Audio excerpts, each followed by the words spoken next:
Aloha, everybody, and welcome back to part 2 of The Bouncer.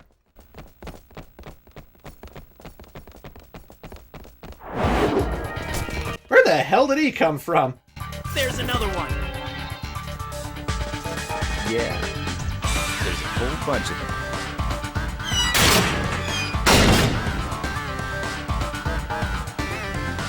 I don't think they're gonna let us through. Then let's waste them. Today's not your lucky day, punks. I hate doing extra work. I feel ya, Ko. I had to do 3 playthroughs of this game before I even started a Let's Play. Who am I kidding? When it comes to video games, I love doing extra work. Either way, folks, I've chosen to play as Ko Leifo. Sion and Volt are being controlled by the AI. And you know what? They're actually pretty effective all by themselves. Even without raising their stats quite a bit, they can actually still defeat enemies all by their lonesome. They are pretty good at blocking sometimes. And I bet some of you are wondering, so if there's 3 playable characters, and they're all fighting at the exact same time throughout all of these battles, this must have co-op, right? No. When you're in the story mode, you play by yourself. There is a multiplayer aspect to the Bouncer. There is like fights you can get into with your friends. There are team battles where you can team up with your friends to take on AI-controlled opponents, I suppose. But when it comes to the story mode, you are all by yourself. And this game has a very odd design quirk. Very Final Fantasy VIII, actually. Where when you're fighting people and you defeat them, look at that. I got 33 battle points.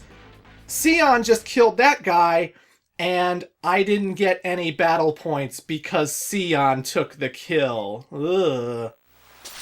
We've wasted enough time on them. Yeah, we got bigger fish to fry. What are Mikado Special Forces doing here?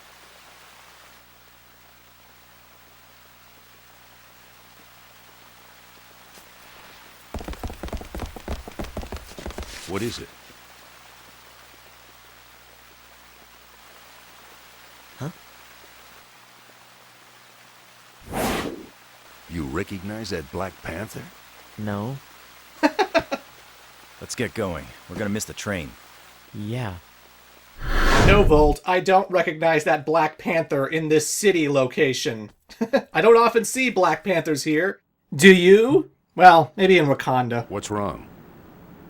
Rent-a-cops. Security is tight, as expected. We're running out of time. And I guess we'll break through the front. Hey! What are you doing there? You think I'm gonna tell you? We're hitching a ride is what we're doing.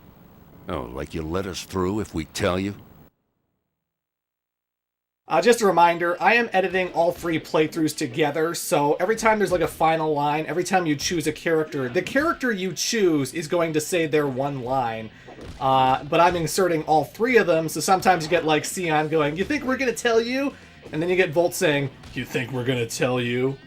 Like, sometimes they say pretty similar things. Not often, though. That's like one of the rare instances, but that's not how the story is usually told. I am editing the story a little bit here, so yeah. I love Volt's Trinity move because it's just so ridiculous. You're going down! Snap! Just break a dude's neck. That man has a family. He's just a security guy. I mean, come on, Volt. Too far. Too far. Guess we don't need tickets. Sorry, I'm in a hurry. Keep up the good work, mister.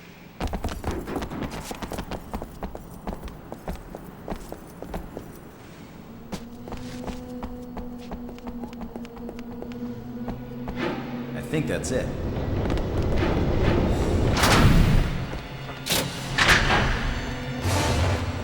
Not again. I didn't expect such a warm reception. Shouldn't the train be departing soon? Uh-huh. It ought to be. We'll time it so that we jump on the train just as it starts to take off. When you hear the whistle, start booking for the train. Don't miss your cue. Who do you think you're talking to? Man, you guys just keep adding to my workload. You're gonna need more than that to stop me. You're not getting paid enough to die. Now get out of my way! Alright, Sion, calm down. We get it. You're edgy. Jeez. So yeah, folks, you have to deliver the killing blow in order to get experience, which is kind of ridiculous. That means you have to really get into the action and make sure that your AI-controlled party members don't steal your kills. You know, it wouldn't be such a bad thing if this game was actually co-op. I find that so baffling that Squaresoft made a beat-em-up game for the PlayStation 2, a game that has multi-tap that lets you play with like 6 different controllers. Hell, I could play with 6 people on SmackDown versus Raw. But for some reason, they never thought that this beat-em-up game for this new next-generation console should probably have a co-op story mode. It has multiplayer, I know. There are 6-man fights you can get into with the multiplayer, but still. The train's moving! And the other funny thing is, like, they bothered to make all of these characters playable. Like, all the bosses you encounter throughout the game can be unlocked in the multiplayer battle mode. So you can play as Mugetsu and Echidna and all these characters we haven't seen yet, but you can play as all of them in multiplayer, but you can't use them in the story mode at all. It's like you have to stick to one character and everyone else has to be AI, and it's just like, nah, probably should have been that way. We've made it. Somehow. Looks like we're on a tanker car. This thing's probably carrying rocket fuel for that shuttle launch everyone's been talking about. You think Dominique's on this train? The Special Forces are the ones who kidnapped her. Dominique's at Mikado by now. Oh, really? You seem to know a lot about this, Volt. Damn. They know we're here? After that mess we made back there, yes. We may have intruders in the last car. Investigate it once. Remember, no guns. Transport. This is a beat-em-up game. You can't use guns. You got that, Echidna? Roger. We've got company. They're stowaways. Make sure you give them an appropriate welcome. As appropriate as my outfit. Seriously, it's snowing outside. Why is she wearing this? Oh, man! We're gonna freeze out here! Is See? there any way to get in? Guess there's no point in hiding. How convenient. I was looking to get warmed up. They're gonna tell me where Dominique is, whether they like it or not. Better take him out before my backup gets here.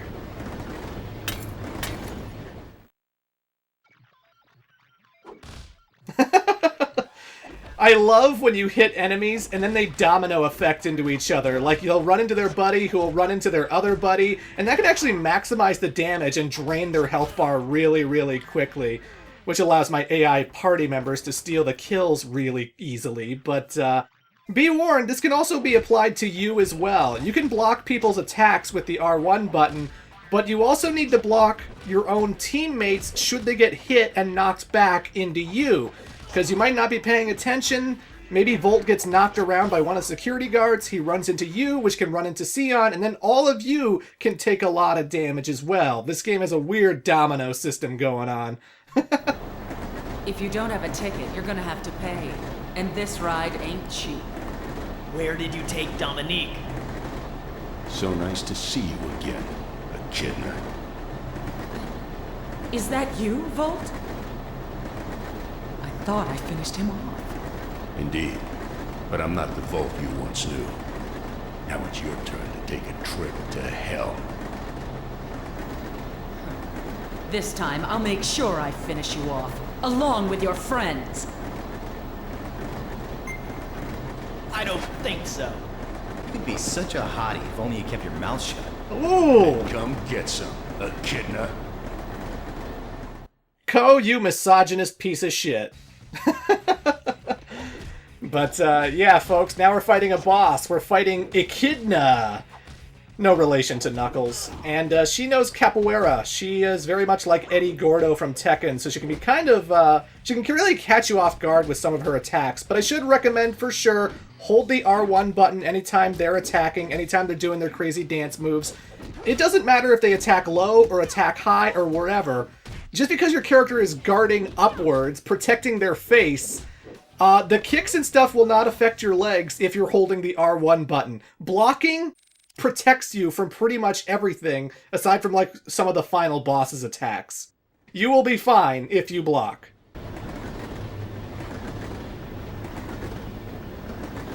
You would be such a babe if you weren't trying to kick our butts. What's the matter, Echidna? I'm still standing. You're still a jerk, Volt. What do you want with Dominique? It's not over yet. I'll teach you a thing or two about a woman's wrath the next time we meet.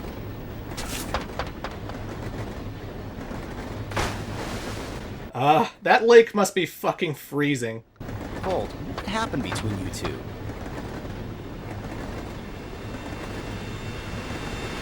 I think we'll save story time for later. She's here. Who's she? Well, you'll just have to keep playing the game in order to find out. But that's actually not really true. Another unorthodox thing that the bouncer does is that it supplies a lot of the character's backstory in the loading screens. I am cutting out the loading screens just to make the playthrough go by a little bit smoother and quicker, although the load times are pretty good for an early 2001 game that looks like this. Very fast, very effective. But they put, like, these dialogue scenes in the loading screens to flesh out the character's backstory. So with Ko Leifo, you understand that, like, he's an undercover agent who has a partner named Leanne. Hey, take it easy, woman. Be a little more gentle. Captain, that last attack disabled the brakes! What? We're almost at the station! The brakes are out? This thing's carrying rocket fuel. If it slams into the station, we're all gonna be a lot warmer. Let's detach the last car. Leanne, can you say overkill? What's that? Commit overkill? Okay, I can do that.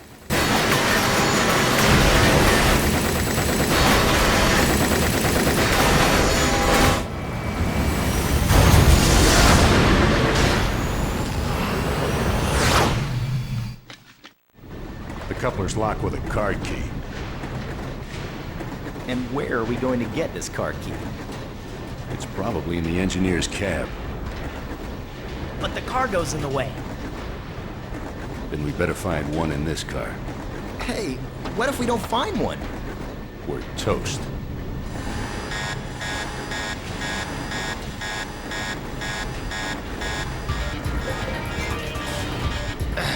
Damn you, Leanne.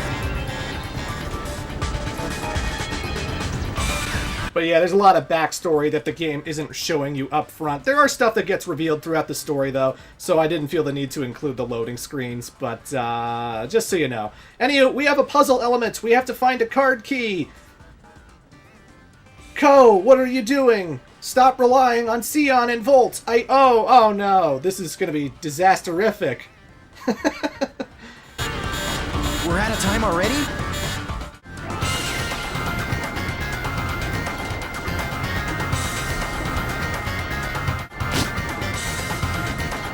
Damn! Oh man! Please let this be a bad dream. We're jumping off as soon as we reach the station.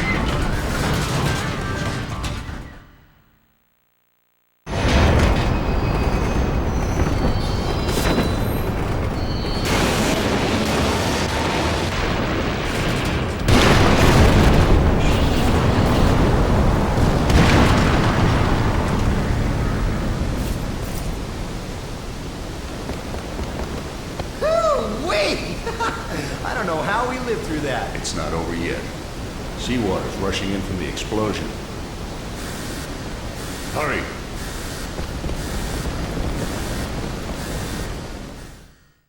There's no time to waste.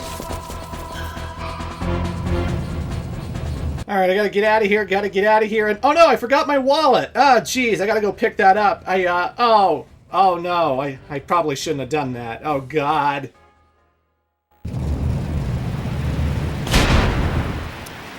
This isn't good.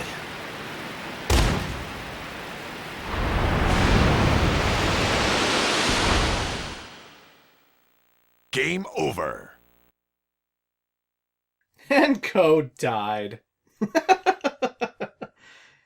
So yeah, I just wanted to show that when you don't find the card key in the train, the next level gets a little bit harder because you actually have to outrun the gates because of the rushing water and stuff. But in part 3, we're going to find the key card for reals, and then I'm just going to play the level as normal. But yeah, see you in part 3.